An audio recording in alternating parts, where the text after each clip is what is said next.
आपने इस चैनल को सब्सक्राइब नहीं किया है तो सब्सक्राइब कर दें।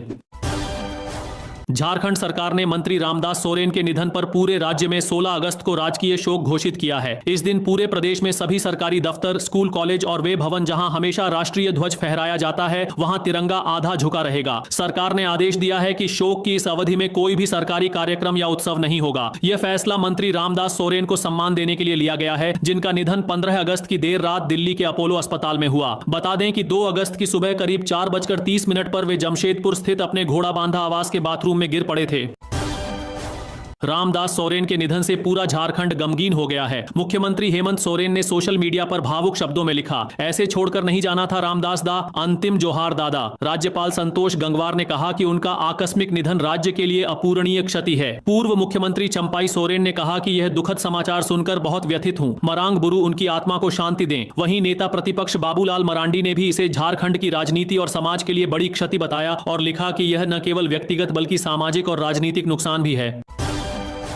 स्वतंत्रता दिवस के अवसर पर रांची के अल्बर्ट एक्का चौक पर अमर शहीद जयप्रकाश उरांव की पत्नी के हाथों राष्ट्रीय युवा शक्ति संगठन ने ध्वजारोहण कराया। इस दौरान संगठन के अध्यक्ष उत्तम यादव ने दिशोम गुरु शिबू सोरेन को भारत रत्न देने की मांग की। उन्होंने कहा कि संगठन शिबू सोरेन के पैतृक आवास नेमरा से मिट्टी लेकर पैदल रांची आएगा और राज्यपाल के माध्यम से राष्ट्रपति द्रौपदी मुर्मू और प्रधानमंत्री नरेंद्र मोदी को ज्ञापन सौंपेगा ताकि जल्द से जल्द गुरुजी को भारत रत्न सम्मान दिया जा सके। कांग्रेस पार्टी की ओर से पवन खेड़ा ने प्रेस कॉन्फ्रेंस कर बताया कि बिहार के सासाराम से 17 अगस्त को वोटर अधिकार यात्रा शुरू होगी। यह यात्रा 16 दिन तक चलेगी और इसमें 1300 किलोमीटर की दूरी तय की जाएगी। यात्रा बिहार के लगभग 25 जिलों से होकर गुजरेगी और 1 सितंबर को पटना में एक बड़ी रैली के साथ समाप्त होगी। पवन खेड़ा ने कहा कि यह यात्रा लोगों को जागरूक करने के लिए है, क्योंकि भाजपा वाले हमेशा साजिश करते रहते हैं और वोट चुराने की कोशिश करते हैं। इस यात्रा में इंडिया गठबंधन के लोग भी शामिल होंगे। गृह, कारा एवं आपदा प्रबंधन विभाग ने झारखंड आंदोलन से जुड़े 6052 आंदोलनकारियों को चिन्हित किया है। विभाग ने 34वीं सूची जारी कर दी है। इनमें सबसे अधिक हजारीबाग, रांची और रामगढ़ जिले के आंदोलनकारी शामिल हैं। झारखंड आंदोलनकारी चिन्हितीकरण आयोग के पुनर्गठन के बाद इस काम को तेजी से आगे बढ़ाया गया है, ताकि आंदोलनकारियों और उनके आश्रितों को पेंशन, सम्मान और अन्य सरकारी सुविधाएं मिल सकें। प्रदेश कांग्रेस अध्यक्ष केशव महतो कमलेश ने कहा कि राज्य अभी दिशोम गुरु शिबू सोरेन के निधन के गम से उबर भी नहीं पाया था कि मंत्री रामदास सोरेन का जाना एक और अपूरणीय क्षति लेकर आ गया। उन्होंने कहा कि रामदास सोरेन मृदुभाषी, सरल और जनता के प्रति हमेशा समर्पित नेता थे। इसी बीच पूर्व मुख्यमंत्री और दिशोम गुरु शिबू सोरेन के श्राद्ध कर्म के तहत मुख्यमंत्री हेमंत सोरेन ने बड़का नाला घाट में दशकर्म की पारंपरिक प्रक्रिया पूरी की। आदिवासी रीति रिवाज के अनुसार उन्होंने चूल मुंडन की रस्म भी निभाई। इस मौके पर उनके भाई दुमका विधायक बसंत सोरेन, दोनों पुत्र, भतीजे और परिवार के अन्य सदस्य भी मौजूद थे। भाजपा प्रवक्ता प्रतुल शाहदेव ने कांग्रेस के चुनाव आयोग और एसआईआर के खिलाफ प्रदर्शन को केवल राजनीतिक नाटक बताया। उन्होंने कहा कि कांग्रेस एक तरफ सत्ता का मजा ले रही है और दूसरी तरफ विरोध का दिखावा कर रही है। उन्होंने आंकड़े गिनाते हुए कहा कि कांग्रेस के पास देश में 3 मुख्यमंत्री, 99 लोकसभा सांसद, 31 राज्यसभा सांसद और 714 विधायक हैं। झारखंड में भी कांग्रेस के 12 विधायक और 4 मंत्री सत्ता का पूरा लाभ उठा रहे हैं। पूर्व प्रधानमंत्री अटल बिहारी वाजपेयी की पुण्यतिथि पर झारखंड समेत पूरे देश में उन्हें याद किया गया। झारखंड भाजपा कार्यालय में आयोजित श्रद्धांजलि सभा में भाजपा प्रदेश अध्यक्ष और नेता प्रतिपक्ष बाबूलाल मरांडी, कार्यकारी प्रदेश अध्यक्ष रविंद्र कुमार राय, राज्यसभा सांसद प्रदीप वर्मा, विधानसभा के मुख्य सचेतक नवीन जायसवाल, विधायक सीपी सिंह और कई अन्य नेता मौजूद थे। सभी ने उनके चित्र पर पुष्प अर्पित कर श्रद्धांजलि दी। इस बीच राज्य सरकार ने मैया सम्मान योजना की 12वीं किस्त महिलाओं के बैंक खातों में भेजना शुरू कर दिया है। जिन महिलाओं का डायरेक्ट बेनिफिट ट्रांसफर पहले से सक्रिय है, उन्हें प्राथमिकता दी जा रही है और उनके खाते में सबसे पहले 2500 रुपए ट्रांसफर किए जा रहे हैं।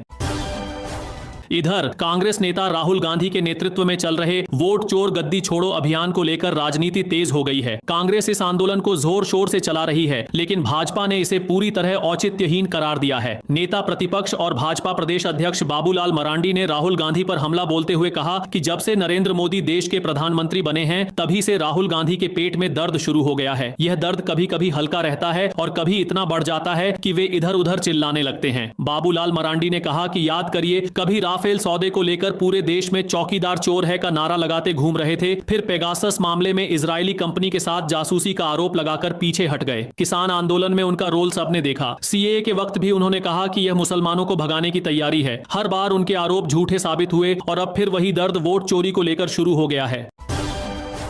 मंत्री दीपिका पांडे सिंह ने कहा कि आज उन्होंने स्वर्गीय दिशोम गुरु शिबू सोरेन जी की अंतिम अंत्येष्टि प्रक्रिया में शामिल होकर उन्हें श्रद्धांजलि अर्पित की। उन्होंने बताया कि शिबू सोरेन जी के विचार, उनका संघर्ष और जनता के लिए किया गया कार्य हमेशा हम सबके लिए प्रेरणा बनेगा। उन्होंने यह भी कहा कि हम सभी यह संकल्प लेते हैं कि उनके दिखाए मार्ग पर चलते हुए जनता की सेवा करते रहेंगे। इसी बीच हमारे साथी शिक्षा मंत्री रामदास सोरेन जी के निधन की खबर ने सबको बेहद व्यथित कर दिया है। उनके साथ बिताए हुए पल और शिक्षा के क्षेत्र में उनका योगदान कभी भुलाया नहीं जा सकेगा। श्रद्धांजलि अर्पित करते हुए हम उनकी अंत्येष्टि में शामिल होने के लिए जमशेदपुर रवाना हो रहे हैं।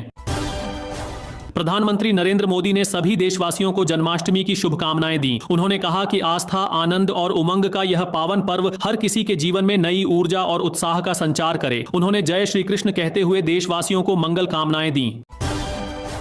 रक्षा मंत्री राजनाथ सिंह भी शिबू सोरेन जी के अंतिम संस्कार भोज में पहुंचे। इस दौरान दूधामटिया से लेकर नेमरा तक भारी जाम लग गया। नेमरा में आयोजित दशकर्म संस्कार में रांची समेत कई जिलों के एसपी, डीसी और राजनीतिक कार्यकर्ता शामिल हुए। दुमका, साहिबगंज और संताल से भी बड़ी संख्या में लोग वहां पहुंचे। सुरक्षा व्यवस्था को लेकर कड़े इंतजाम किए गए थे और दिशोम गुरु के आवास में आने जाने वालों की सख्ती से जांच की जा रही थी।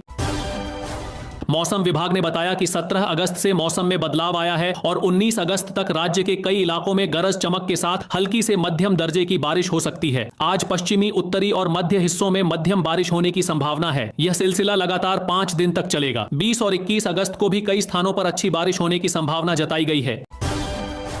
समाजवादी पार्टी के अध्यक्ष अखिलेश यादव ने बीजेपी पर आरोप लगाया कि वह बिहार में मतदाता सूची में हेरफेर कर रही है। उन्होंने झारखंड के पूर्व मुख्यमंत्री शिबू सोरेन को श्रद्धांजलि देते हुए कहा कि भाजपा षड्यंत्र रच रही है और वोटों में गड़बड़ी कर रही है। प्रधानमंत्री मोदी ने पूर्व प्रधानमंत्री भारत रत्न अटल बिहारी वाजपेयी जी की पुण्यतिथि पर उन्हें नमन किया। उन्होंने कहा कि राष्ट्र के विकास और आत्मनिर्भर भारत के निर्माण में वाजपेयी जी का योगदान और उनका सेवा भाव हर किसी को प्रेरणा देता है। लोकसभा में विपक्ष के नेता राहुल गांधी ने प्रधानमंत्री मोदी की विकसित भारत योजना पर टिप्पणी करते हुए कहा कि उनके पास कोई नया विचार नहीं है। उन्होंने आरोप लगाया कि युवाओं को रोजगार नहीं बल्कि सिर्फ जुमले दिए जा रहे हैं। राहुल गांधी ने कहा कि 1 लाख करोड़ रुपए की नौकरी योजना जुमला सीजन 2 है। उन्होंने यह भी कहा कि पिछले साल भी इसी तरह का वादा किया गया था और इस साल फिर वही बात दोहराई गई है। कांग्रेस नेता जयराम रमेश ने स्वतंत्रता दिवस पर लाल किले से दिए गए प्रधानमंत्री मोदी के भाषण को बासी और नीरस बताया। उन्होंने कहा कि प्रधानमंत्री थके हुए नजर आ रहे थे और आरएसएस का नाम लेकर सिर्फ संगठन को खुश करने की कोशिश कर रहे थे। उन्होंने यह भी कहा कि जल्द ही प्रधानमंत्री रिटायर